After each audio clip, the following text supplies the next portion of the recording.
ആദ്യമായിട്ടാണ് ഞാൻ ഈ കോഴിക്കോടിൻ്റെ വലിയങ്ങാടിയിൽ കൂടി നടന്നു പോകുന്നത്. നഗരത്തിൻ്റെ തിരക്കുകൾക്കുള്ളിൽ ഇത്രയും നിബിഡമായ ഒരു അങ്ങാടി കോഴിക്കോടിനെ മനോഹരമാക്കുന്നു. കുറേ അധികം ഹോൾസെയിൽ കടകളും ചരക്കു നീക്കം നടത്തുന്ന വണ്ടികളും വഴിയരികിൽ കാണാം. വളരെ മനോഹരമായ കാഴ്ചകൾ. പാളയം മാർക്കറ്റ് പോലെ അത്ര തിരക്കില്ലെങ്കിലും ഇവിടെ കയറ്റിറക്കങ്ങളാണ് കൂടുതൽ. ചെറിയ ഗുഡ്സുകളും വലിയ വണ്ടികളും അരിയും മറ്റ് സാധനങ്ങളും കയറ്റിറക്കിക്കൊണ്ടിരിക്കുകയാണ്. ഓരങ്ങളിൽ ഹോൾസെയിൽ ഡ്രൈ ഫ്രൂട്ട്സ് കടകളും മറ്റ് കടകളൊക്കെ കാണാം. ഇതാ കണ്ടോ, വലിയ ലോറികൾ. ഈ ലോറി അരിച്ചാക്കുമായിട്ട് വന്നിരിക്കുകയാണ്. ഈ ലോറി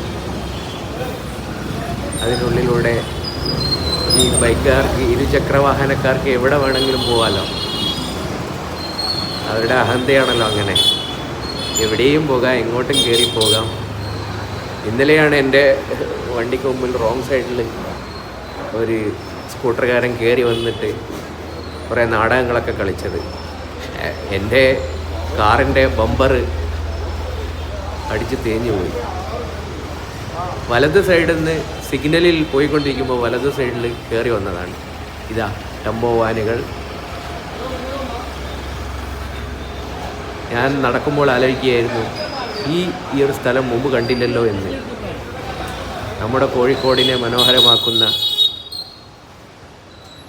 നഗരത്തിൻ്റെ അരിയുടെയും സുഗന്ധവ്യഞ്ജനങ്ങളുടെയും ഡ്രൈ ഫ്രൂട്ടിൻ്റെയും മുളകിൻ്റെയും ഗന്ധം വമിക്കുന്ന ഈ വഴിത്താരയിലൂടെ ഞാൻ നടന്നു നീങ്ങി.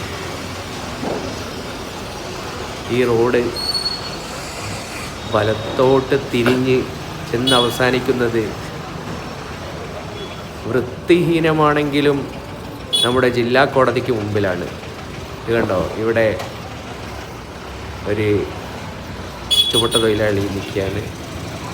ആ മഞ്ഞ കളറ് ഏത് യൂണിയനാണെന്ന് എനിക്കറിയില്ല. ഇതാ നല്ല ചുവന്ന മുളക്. ചെറിയ ചെറിയ വണ്ടികൾ, ചരക്ക് വാഹനങ്ങൾ. ചെന്ന് അവസാനിക്കുന്നത് കോടതി റോഡ്.